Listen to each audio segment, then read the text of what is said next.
Assalamualaikum warahmatullahi wabarakatuh. Alhamdulillahi wa kafa wassalatu wassalamu ala al-mab'uthil mustafa wa ala alihi wa ashabihi wa man ihtada wa iqtafa. Amma ba'd. Segala puji syukur kita haturkan kepada Allah Azza wa Jal yang telah memberikan kepada kita limpahan nikmat baik yang zahir maupun nikmat yang batin, yang rasa syukur kita tentu tidak akan mampu menebus segala nikmat Allah Azza wa Jal. Kemudian salawat serta salam kita panjatkan kepada Allah untuk baginda Nabi kita Nabi Muhammad sallallahu alaihi wasallam, untuk keluarga beliau, untuk para sahabat beliau dan orang-orang yang senantiasa berjuang menempuh jalan beliau dan para sahabat beliau hingga akhir zaman. Ahibati fillah, a'azzani Allah wa iyyakum. Para hadirin yang Allah muliakan, kembali kita melanjutkan pembahasan dari kitab Bahjah Qulubil Abrar milik Syekh Abdurrahman ibn Nasir As-Sa'di rahimahullah ta'ala wa askanahu fasihah jannatih. Dan di pertemuan yang lalu kita menjelaskan tentang hadis ke-15, yaitu hadis yang ada di halaman 52, hadis Aisyah radhiyallahu anha. Beliau berkata, Rasulullah sallallahu alaihi wasallam bersabda, "Anzilun nasa manazilahum," yang artinya posisikan manusia sesuai dengan kedudukan dan posisinya masing-masing.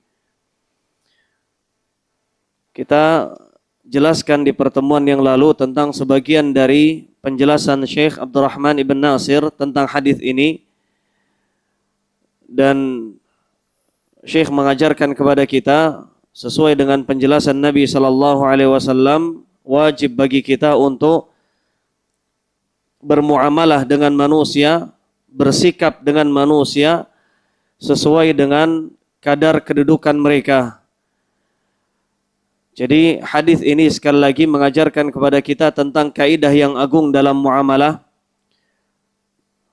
dan mengajarkan kepada kita agar kita jangan hanya bertakwa kepada Allah dalam ibadah saja, dalam berhubungan kepada Allah saja, namun sembarangan dalam bermuamalah kepada manusia.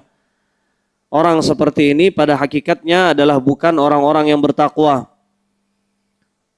Karena Nabi SAW bersabda, tatkala beliau ditanya tentang hal yang paling banyak memasukkan seorang ke dalam surga, maka Nabi SAW menggandengkan antara kedua ketakwaan tersebut. Kata Nabi, taqwallah wa husnul khuluq. Takwa kepada Allah dan berakhlak baik kepada manusia. Ini dua hal yang tidak bisa dipisahkan. Orang yang tidak bertakwa kepada Allah, dia bukan taqi.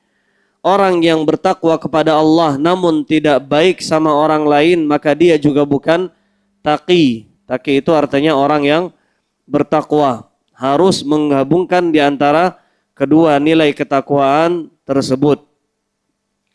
Dan di pertemuan yang lalu juga kita telah jelaskan perkataan musannif, penulis, bahwasanya beliau membagi manusia dalam konteks muamalah itu menjadi dua bagian. Ada manusia-manusia yang punya nilai khusus. Ada manusia-manusia yang punya hak-hak khusus. Kepada mereka kita harus memuliakan mereka dengan lebih, dengan sangat. Adapun kelompok yang kedua, yaitu manusia-manusia yang mereka tidak memiliki hak khusus. Tentu kita pun bermuamalah dengan mereka dengan cara yang baik, namun tidak sama muamalah kita antara golongan yang kedua dengan golongan yang pertama. Ini sudah kita jelaskan di pertemuan yang lain, di pertemuan yang lalu. Kata penulis rahimahullah di halaman 54, ini akhir pembahasan kita, Terakhir beliau jelaskan, hendaknya kita memuliakan para ulama, bergaul dengan mereka dengan cara terbaik. Mengapa demikian? Karena Allah Azza wa Jalla mengangkat kedudukan mereka, mengangkat kedudukan al-alim. Kata Allah, yarfa'illahu alladhina amanu minkum walladzina utul ilma darajat. Allah mengangkat kedudukan orang-orang yang diberikan kepada mereka al-ilmu. Yarfa'illahu alladhina amanu minkum, Allah mengangkat kedudukan orang-orang yang beriman di antara kalian dan juga orang-orang yang berilmu di antara kalian. Kata Allah, darajat. Darajat itu bentuk jamak dari darajah. Berapa derajat? 1, 2, banyak. Sekian derajat Allah angkat kedudukan para ulama. Maka ketika Allah angkat kedudukan mereka, wajib bagi kita selaku hamba Allah juga untuk mengangkat, memuliakan kedudukan para ulama. Bahkan bukan termasuk orang muslim yang baik ketika mereka tidak memuliakan para ulama.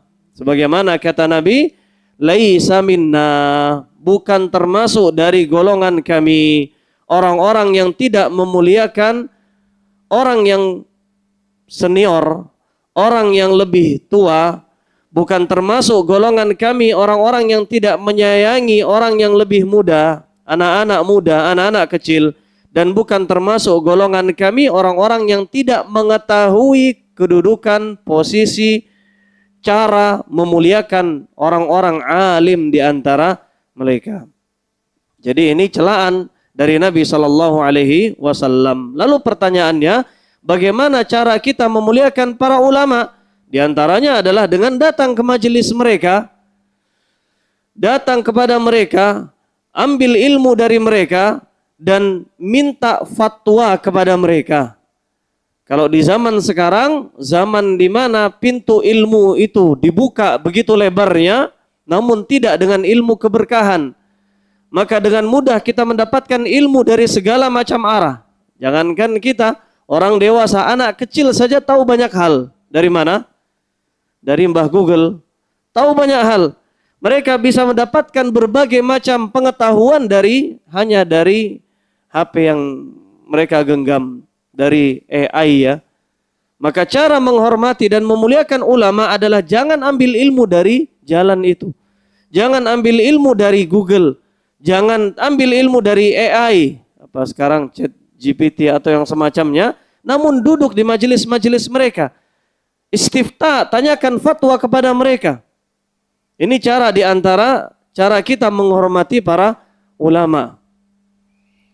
Jadi demikian kedudukan ulama harus kita muliakan. Terlebih lagi Allah Azza wa Jalla menamakan ilmu itu bukan terletak pada lembaran-lembaran buku, tapi ilmu itu terletak pada dada para ulama. Dada para ulama. Maka kita wajib memuliakan sumbernya ilmu. Kalau tanpa mereka, maka ilmu ini tidak ada gunanya. Boleh jadi kita mendapatkan faidah banyak dari membaca di rumah, dari membuka Google di rumah, dapat faidah ilmu. Tapi apakah kita mendapatkan faidah adab? Apakah kita mendapatkan faidah keberkahan ilmu tersebut? Jawabannya enggak. Nah, ini yang hilang dari generasi kita karena kebanyakan di antara kita lebih sering untuk mengambil ilmu dari YouTube, mengambil ilmu dari AI, mengambil ilmu bukan dari jalurnya, bukan dari jalannya. Kalau bahasa para ulama, ilmu itu ada dua, fis sudur dan fis sutur. Yang pertama fis sudur dan yang kedua fis sutur. Inti ilmu ada pada yang pertama, ada pada sudur, dada-dada para ulama. Di sanalah tersimpan ilmu. Adapun sutur ini hanya wasilah, lembaran-lembaran buku ini hanya wasilah. Demikian halnya lembaran buku dalam bentuk e-book, dalam bentuk apa? Buku elektronik atau yang semacamnya, itu hanya wasilah. Kuncinya ada pada dada para ulama. Artinya kita harus duduk di sisi mereka, minta fatwa kepada mereka dan memposisikan mereka dalam posisi yang mulia. Meskipun kita tidak boleh gulu, berlebihan kepada para ulama, namun tetap mengagungkan mereka sebagaimana semestinya.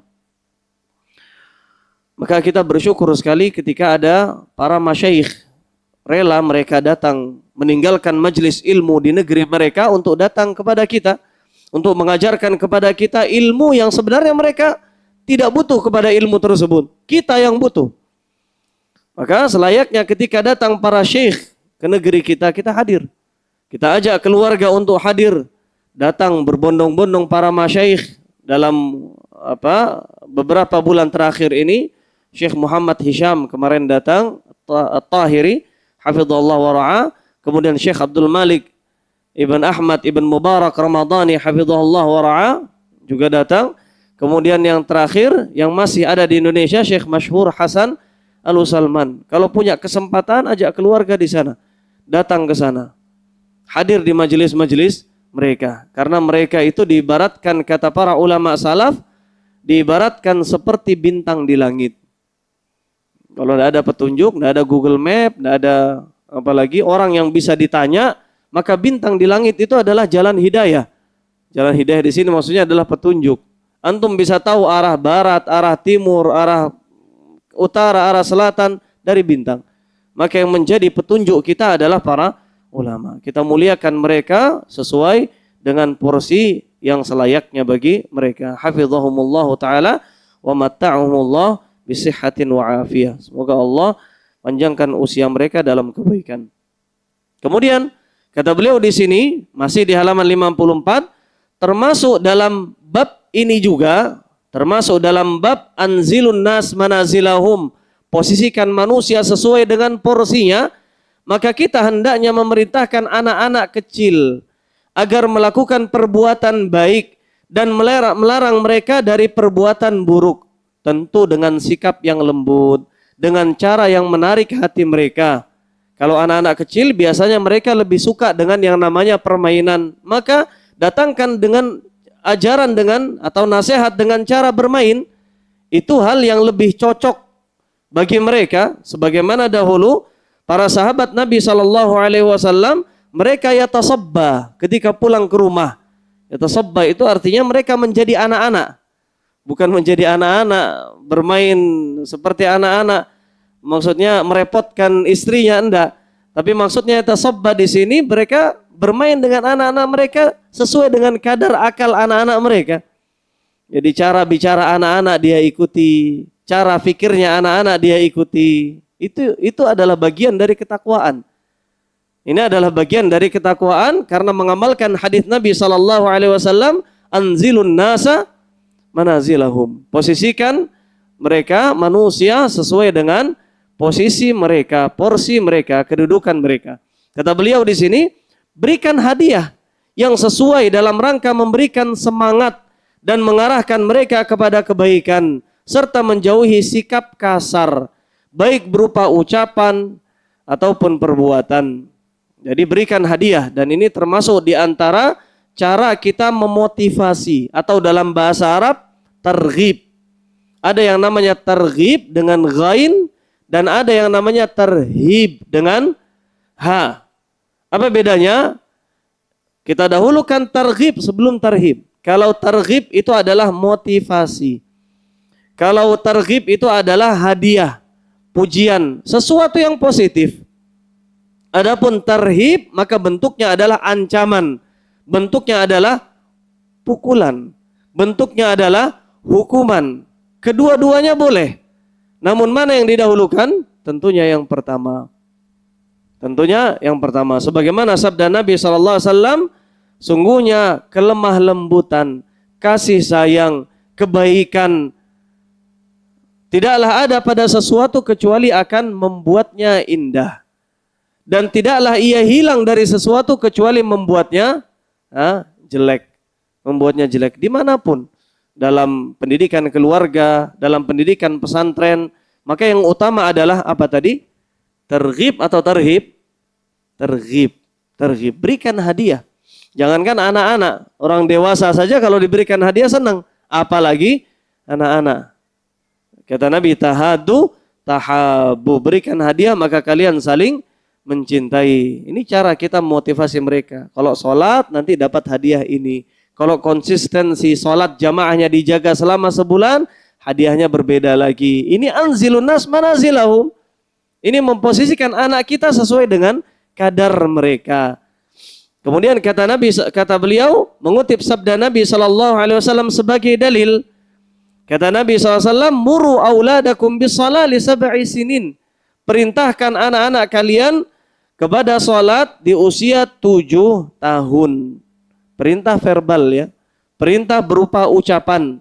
Suruh anak kita salat dengan ucapan di usia 7 tahun. Wadribuhum 'alaiha li 'ashrin. Berbeda masalahnya kalau dia tidak mau salat di usia 10 tahun. Kata Nabi SAW, pukul. Tentu pukulan di sini bukan pukulan yang didasari emosi. Tentu pukulan di sini dalam bahasa hadis adalah darbun ghair mubarrah. Pukulan yang tidak berdasarkan emosi. Pukulan yang tidak memberikan bekas. Beda tentu antara orang tua yang pulang dengan membawa segudang masalah kemudian memukul dengan orang tua yang memukul dengan pukulan yang mendidik. Bedanya sangat jauh sekali. Kalau dengan pukulan emosi dia pukul anaknya bahkan sampai anaknya minta tolong itu. Tapi kalau dengan pukulan mendidik dia tahu batasannya. Mungkin kali pertama anaknya tidak sholat di usia 10 tahun dia pukul sekali. Kali yang kedua dia pukul 2 kali. Begitu seterusnya. Kali yang ketiga mungkin diusir dari rumah. Ada cara-caranya, ada tahapan-tahapannya. Namun tentunya pukulan ini adalah akhirud dawa. Akhirud dawa ini maksudnya adalah terapi yang paling terakhir. Kalau ada dalam bahasa Arab, peribahasa akhirud dawa al-kai. Pengobatan terakhir itu adalah dengan al-kai. Apa al-kai? Besi panas. Besi yang dipanaskan kemudian ditempelkan di luka. Sakit luar biasa, tapi itu terkadang menjadi penyembuh. Ya sama seperti pukulan. Kalau bahasa orang tua kita dulu apa? Yang dipukul apanya? Yang dipukul bukan kita, yang dipukul setannya. Yang dipukul setannya itu sakit, tapi terkadang itu mengobati. Namun tetap al-kai itu adalah akhirud dawa, pengobatan yang paling terakhir. Pengobatan paling terakhir. Dan kalau memang anak tidak bisa dengan lisan, maka terakhir dengan pukulan. Dan ketahuilah ketika kita memukul anak, maka yang salah adalah orang tuanya. Sebenarnya demikian. Yang salah adalah orang tuanya. Kenapa? Karena orang tua semacam ini bukan orang tua yang baik. Apa dalilnya? Ya hadis Nabi ini. Kata Nabi, ajari anak, perintah anak untuk sholat di usia 7 tahun. Di usia 10 tahun maka pukullah mereka. Antum bisa bayangkan dari mulai usia 7 tahun, 8 tahun, 9 tahun, 10 tahun. Berapa tahun itu? 3 tahun lamanya. Masa orang tua kata-katanya tidak didengar. Selama 3 tahun orang tuanya nyuruh, nak sholat nak, masa tidak didengar. Ini berarti orang tua yang kata-katanya tidak bisa diambil. Perbuatannya tidak bisa dijadikan qudwah. Apa sebab? Ya mungkin orang tuanya nyuruh anaknya sholat, dia juga tidak sholat. Nyuruh anaknya taat, dia maksiat. Ya akhirnya kata-katanya sama sekali tidak didengar. Maka ketika mengharuskan memukul, sadarlah bahwasanya orang pertama yang harus introspeksi pada saat itu adalah dirinya sendiri. Kata-kata yang tidak didengar karena maksiatnya, kalau dalam bahasa kitab Ad-Da'wah Dawa yang kita pernah pelajari, di antara hukuman maksiat adalah Allah jadikan makhluk berani kepadanya, di antaranya anaknya sendiri. Ya, yang harus introspeksi pertama kali adalah dirinya. Karena maksiatnya akhirnya anaknya berani sama dia. Sampai di usia 10 tahun disuruh sholat malah membantah, malah membentak balik ayahnya, maka harus dipukul. Oke, ini akhirud dawa yang pertama, obat yang paling terakhir. Kemudian yang kedua yang harus introspeksi pada saat itu adalah dirinya, istrinya, sebagai kedua orang tua dari anak-anaknya. Kata beliau, demikian pula cara yang ditempuh oleh Rasulullah sallallahu alaihi wasallam terhadap para muallaf.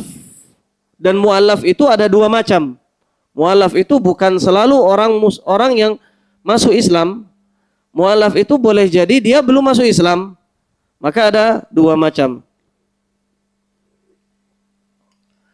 Yang pertama, mu'allaf adalah muslim yang baru masuk Islam, dan tentu muslim sebelumnya dia kafir, punya kebiasaan kekufuran, bahkan lahir dari keluarga yang biasa mengadakan adat kebiasaan kufur, mungkin mereka biasa makan babi dan lain sebagainya. Kemudian dia Islam, maka pasti ada kebiasaan-kebiasaan buruk yang terseret, ikut masuk ke dalam agama Islam. Maka orang seperti ini imannya masih lemah. Bagaimana cara menguatkan? Dengan fulus, dengan duit. Makanya dalam zakat, di antara asnaf, di antara golongan yang berhak mendapatkan harta zakat, siapa mereka? Al-mu'allafatu qulubuhum. Orang-orang yang hatinya terikat. Orang-orang yang hatinya terikat. Diikat oleh Allah Azza wa Jalla sehingga ada kecenderungan untuk masuk Islam. Atau dia sudah masuk Islam, ada keimanan, namun imannya belum kokoh. Maka kata beliau di sini, berikan hadiah yang banyak. Sebagaimana dahulu Nabi SAW juga memberikan hadiah yang banyak. Bahkan dalam satu riwayat, Nabi memberikan ghanam, apa ghanam itu? Kambing bainal jabalain, di antara dua gunung, di antara dua bukit. Itu bisa bayangkan, dua gunung besar, di tengah-tengahnya ada lembah. Nabi gembalakan kambing di situ, Nabi berikan sepenuhnya kepada orang mu'allaf. Kira-kira bagaimana keimanannya setelah itu? Sayang banget sama Nabi SAW. Makanya dia datang kepada kaumnya mengatakan, aslimu, masuklah kalian kepada agama Islam.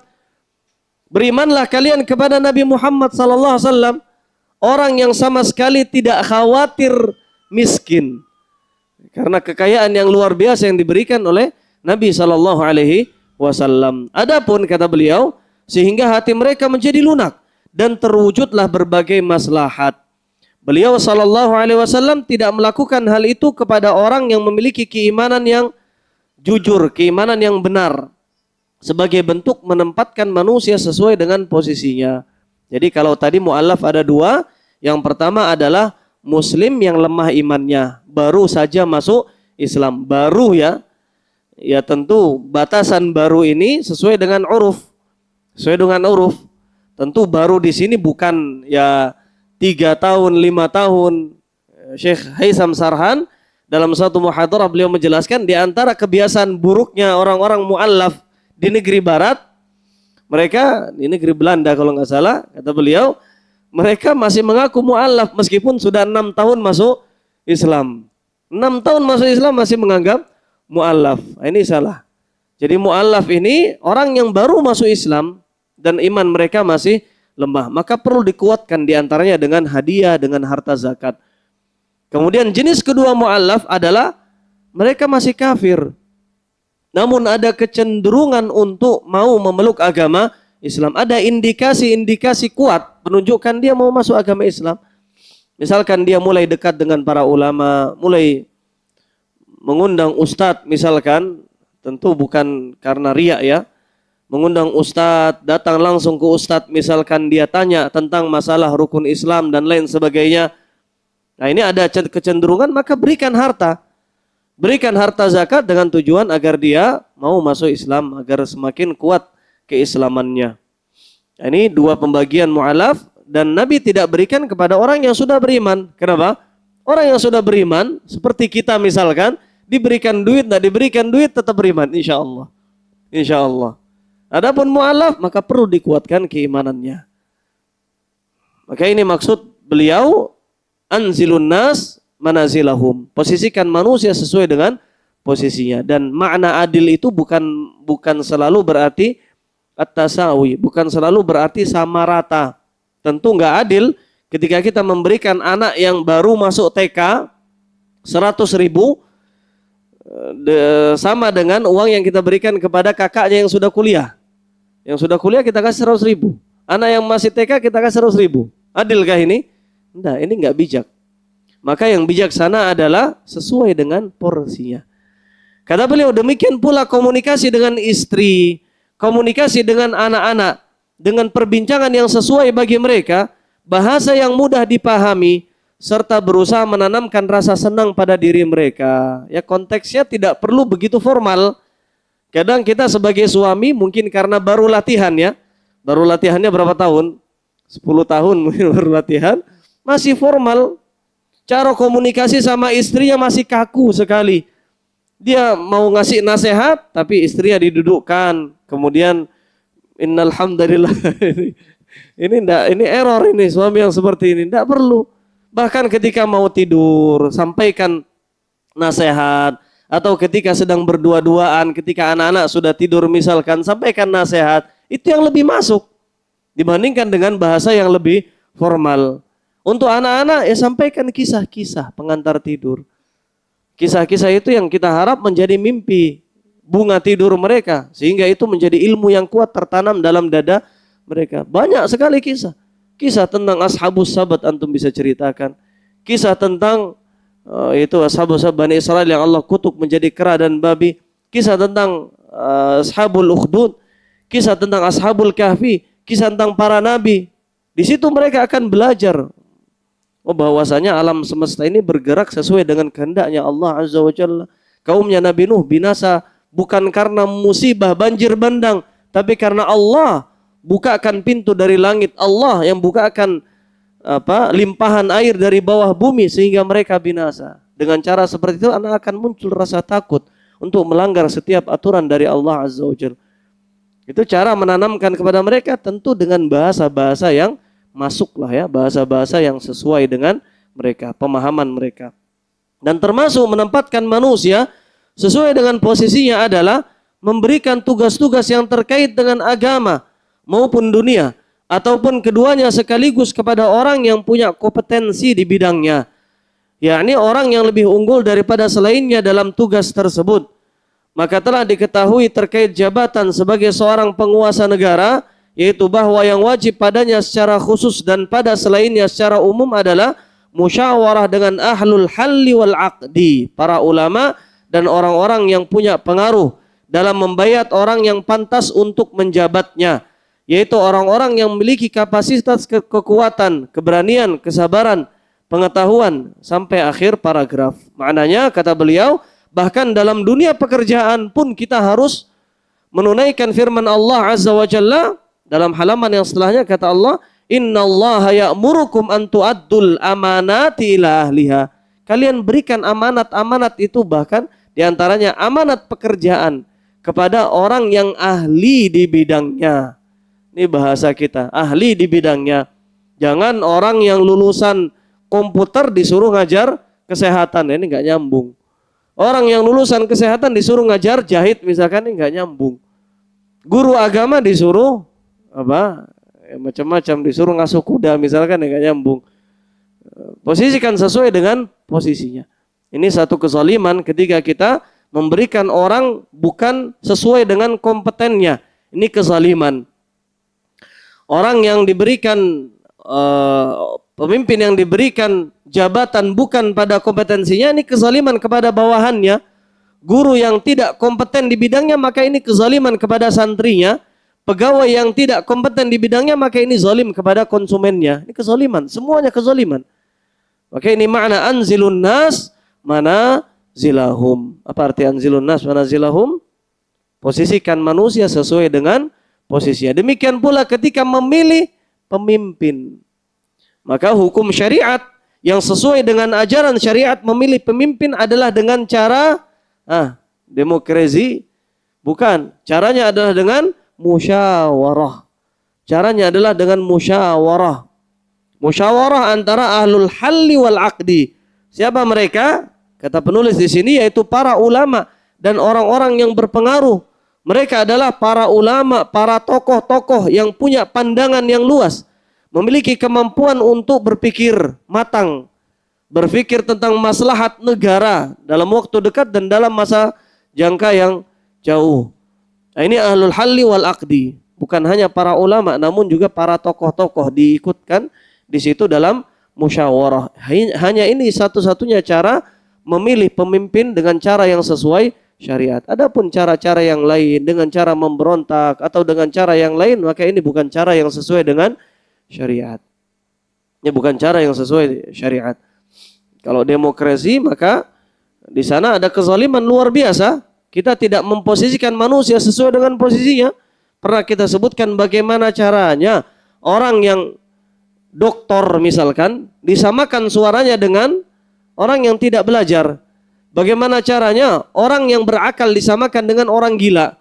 Bagaimana caranya laki-laki disamakan suaranya dengan perempuan? Ini kezaliman.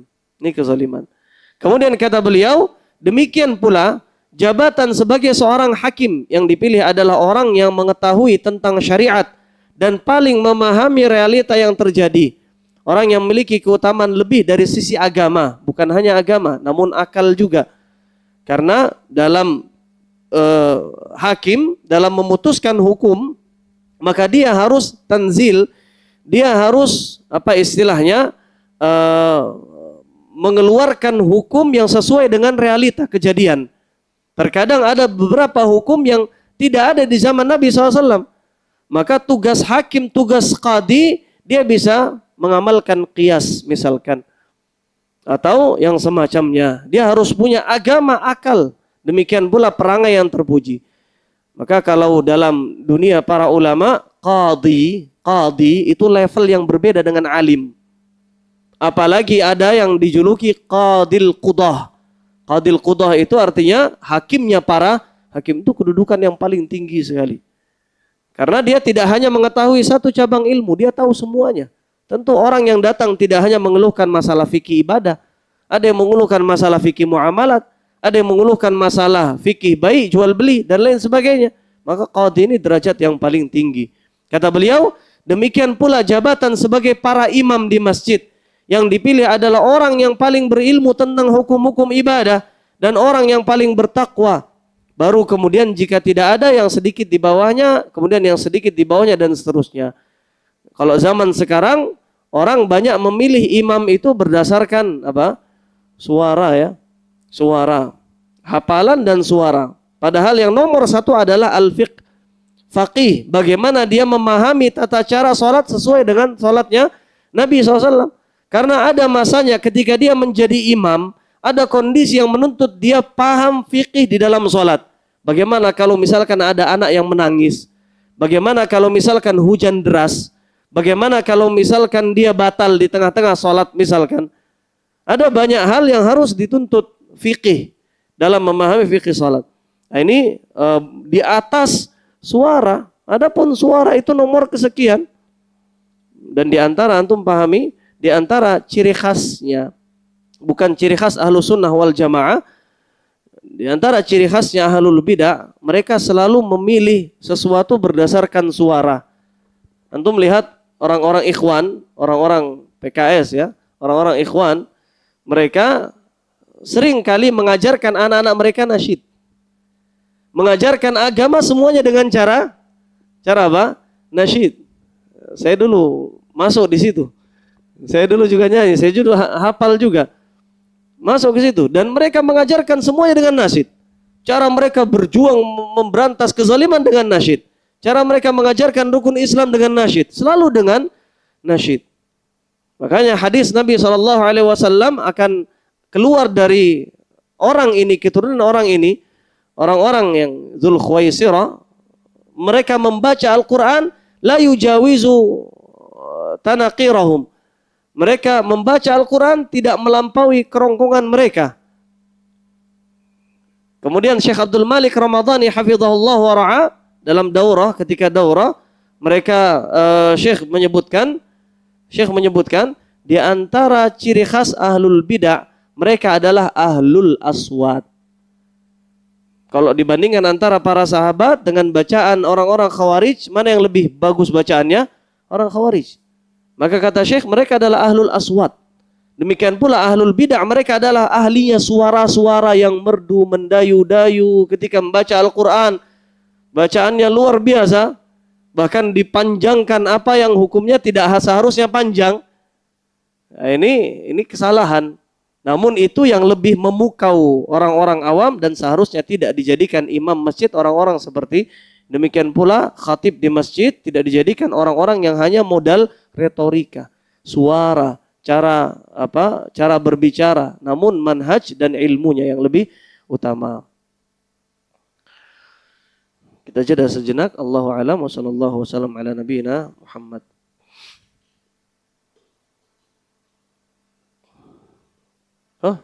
Masih 2 menit. Azannya dari mana tadi? Baik, lanjut. Kata beliau, demikian pula jabatan sebagai seorang pimpinan pasukan perang yang dipilih adalah orang yang memiliki kekuatan, keberanian, pandangan, nasihat, mengetahui tentang strategi perang, berikut persenjataannya dan segala yang terkait dengannya. Semua tugas dan peran penting itu sangat bergantung dan tertumpu padanya, padahal tugas ini termasuk di antara tugas yang paling penting dan paling berbahaya. Kata beliau, demikian pula jenis jabatan lainnya, dan beliau mengutip firman Allah Ta'ala, sungguhnya Allah memerintahkan kalian untuk menunaikan amanat-amanat kepada yang berhak menerimanya, kepada ahlinya. Dan kata Nabi SAW, idza wusidal amru, apabila diserahkan urusan itu kepada selain ahlinya, maka tunggulah datangnya hari kiamat. Maka ini diantara tanda-tanda hari kiamat kecil, diantaranya adalah banyak sekali jabatan yang dipegang oleh yang bukan ahlinya. Banyak apa sedikit? Banyak sekali. Kata beliau, jabatan-jabatan ini adalah amanah yang paling besar, sehingga hendaknya ditugaskan kepada orang yang paling berhak menjabatnya, dibebankan kepada orang yang berkompeten di bidangnya. Setiap tugas membutuhkan kemampuan, dan semua itu termasuk yang dimaksud dalam hadis mulia ini. Dan termasuk dalam hadis yang mulia ini adalah perlakuan terhadap seorang yang berbuat maksiat dan dosa.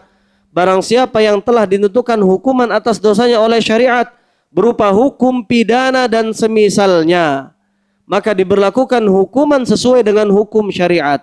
Hukum pidana yang telah dijelaskan dalam syariat apa namanya? Hukum had. Hukum had yang telah dijelaskan dalam syariat, hukum had. Contohnya pencuri potong tangan, harus dipotong tangan. Ini hukum Allah yang harus ditegakkan. Tentu dengan batasan. Batasannya sebagaimana dalam hadis Aisyah, rubu' dinar, 1/4 dinar. 1/4 dinar itu berapa? Kalau 1 dinar 4,25 gram emas. 1 gramnya sekarang berapa? 2,5 juta. Maka 4,25 gram itu berapa? 10 juta sekian ya. 1/4-nya 2,5 juta. Sekitar 2,5 juta. 2,5 juta. Orang kalau mencuri 2,5 juta atau barang yang senilai dengan ini, maka wajib potong tangan. Ini kalau kita menegakkan hukum syariat. Ya, semoga Allah memudahkan pemimpin kita untuk menegakkan syariat di negeri yang kita cintai ini. Kemudian beliau mengatakan, rahimahullahu ta'ala wa nafa'allahu bi'ilmihi al-islam wal muslimin. Barang siapa yang telah ditentukan hukuman atas dosanya oleh syariat, yaitu berupa hukum pidana syariat yang dinamakan hukum had atau jamaknya hudud. Dan semisalnya, contohnya pembunuh maka balas bunuh, qisas. Orang yang mengganti agamanya berarti murtad, maka dia dibunuh. Kemudian orang yang mencuri potong tangan, orang yang berzina dicambuk, orang yang minum khamar dicambuk, dan lain sebagainya. Maka diberlakukan hukuman sesuai dengan hukum syariat tersebut.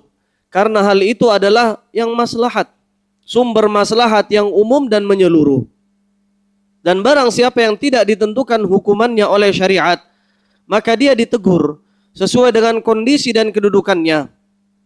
Sehingga di antara mereka ada yang cukup dengan teguran dan ucapan sesuai dengan perbuatannya, ada pula yang tidak akan berhenti kecuali dengan hukuman keras yang membuatnya jera. Maknanya, bahkan dalam konteks memberikan hukuman, itu pun harus mengamalkan hadis Nabi SAW, anzilun nasa manazilahum. Posisikan mereka sesuai dengan posisinya. Maka memberikan hukuman kepada orang-orang yang melanggar hukum had, harus diterapkan hukum had. Karena ini yang paling maslahat. Karena hukum had ini datang dari Allah Azza wa Jalla, dan Allah adalah zat yang paling mengetahui apa yang maslahat bagi kita. Mungkin bagi kita itu buruk, namun apa yang Allah tentukan itu adalah yang terbaik. Kata Allah, wallahu ya'lamu wa antum la ta'lamun. Allah yang tahu, kalian tidak tahu apa-apa. Maka ini ketika yang dilakukan pelanggarannya adalah berkaitan dengan hukum had. Dan pelanggaran dalam syariat ada 3 hukuman. Hukuman yang pertama hukum had yang ditentukan setiap pelanggarannya dan hukumannya. Jumlahnya, bilangan hukumannya pun ditentukan. Kemudian hukuman yang kedua adalah kafarah.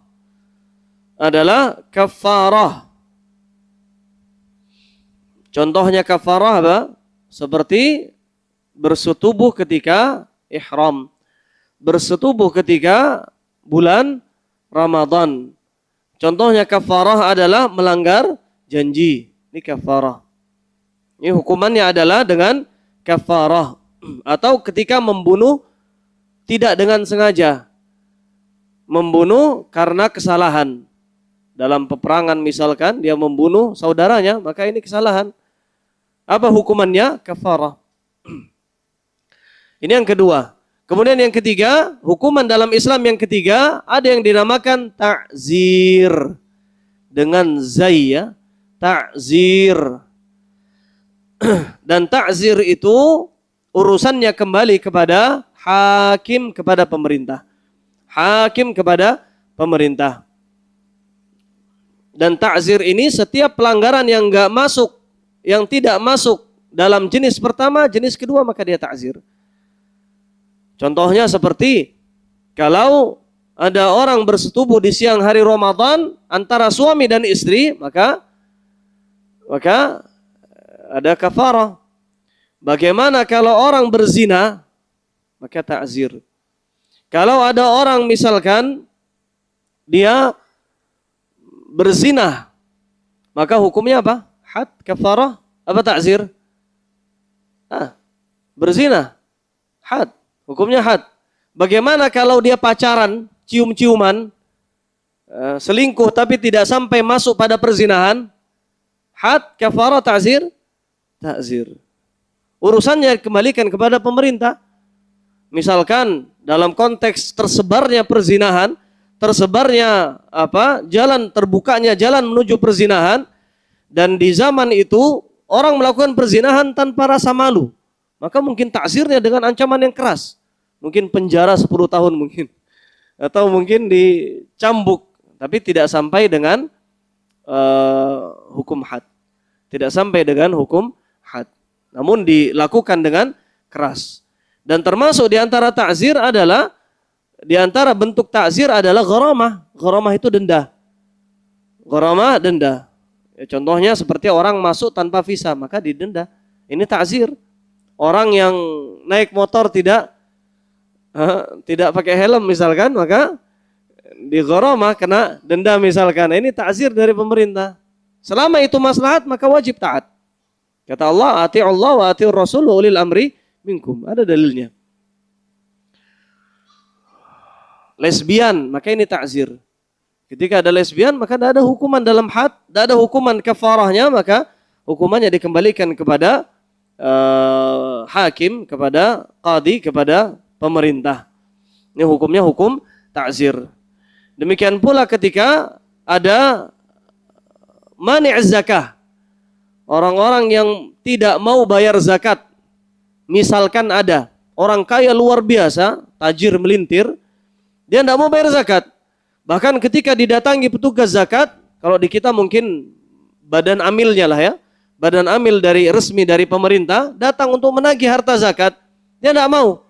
Bahkan dia sewa preman misalkan untuk jaga rumahnya. Ini apa yang dilakukan?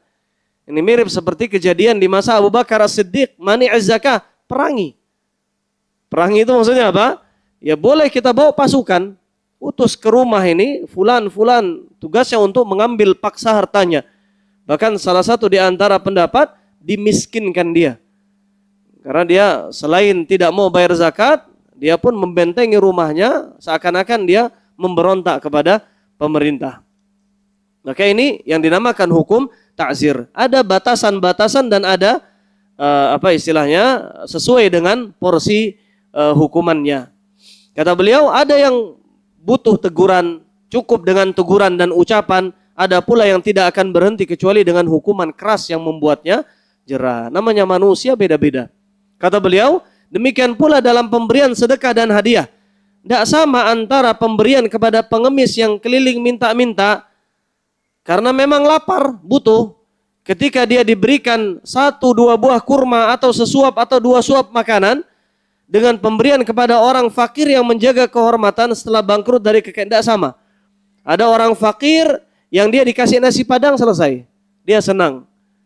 Beda dengan orang fakir karena dia dulu kaya tapi karena bangkrut, kalau dikasih 10.000 maka ini menodai kehormatannya. Maka ini menodai kehormatannya. Jangan antum kasih 10.000. Tentunya muslim itu adalah muslim yang cerdas. Anda harus jadi orang yang cerdas. Dia bukan sekedar fakir. Maka kata Nabi SAW, anzilun nas manazilahum. Jangan antum kasih 10.000. Kalau antum punya harta misalkan, dia punya usaha tapi bangkrut. Dia ingin bangun kembali usahanya tapi tidak bisa. Adapun zakat, maka zakat di negerinya misalkan tidak jalan. Seharusnya zakat itu jalan. Orang fakir diberikan sokongan harta, tapi dia tidak dapat harta zakat, maka kita yang memberikannya. Yang kita berikan 10 juta misalkan. Berbeda dengan uang yang kita berikan kepada fakir miskin. Ini namanya anzilun nas manazilahum. Sesuai dengan kadarnya. Terlebih ada di sini riwayat, tapi tidak sahih dari Nabi SAW. Namun ini adalah athar yang berasal dari Fudail ibn Iyad rahimahullah. Kata beliau, irhamu aziza qaumin dhul.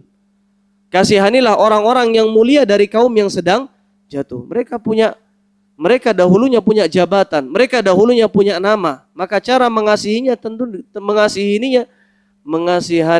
berbeda dengan mengasihani orang-orang yang fakir, sekedar fakir.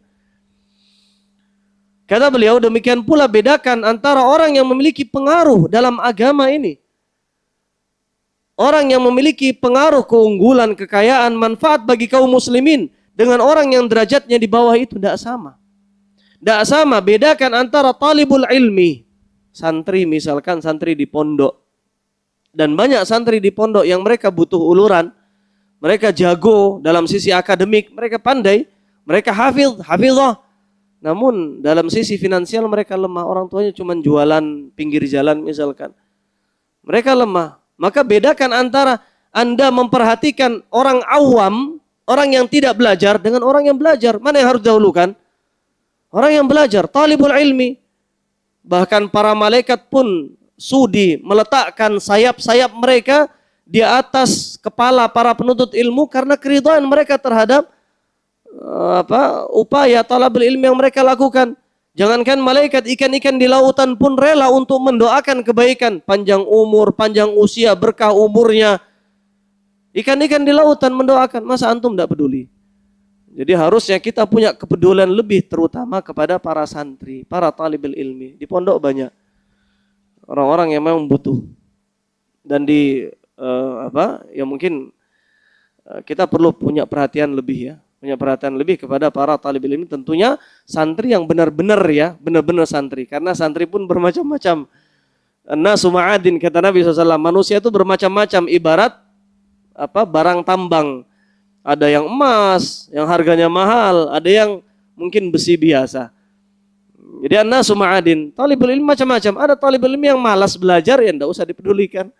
Tapi ada talibul ilmi yang semangat belajarnya, tapi karena nggak ada uang, akhirnya dia harus putus sekolah, akhirnya dia harus keluar. Ada beberapa santri yang nggak bisa lanjut, dia diterima di pondok, tapi nggak bisa lanjut.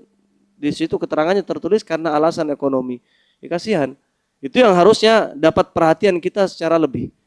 Ini konteksnya anzilun nas manazilahum. Maka kata beliau, maka perkara-perkara ini dan yang serupa dengannya masuk ke dalam ungkapan yang syarat dengan makna ini. Sebagaimana syariat dan akal telah sepakat di atasnya, semua yang dipandang baik oleh kaum muslimin, maka hal itu baik pula di sisi Allah. Dipandang baik oleh kaum muslimin, artinya adalah para sahabat Nabi ridwanullah alaihim, maka hal itu baik pula di sisi Allah. Ini dalil yang biasa dibawakan oleh para ulama, kata-kata semua yang dipandang baik oleh kaum muslimin, maksudnya siapa?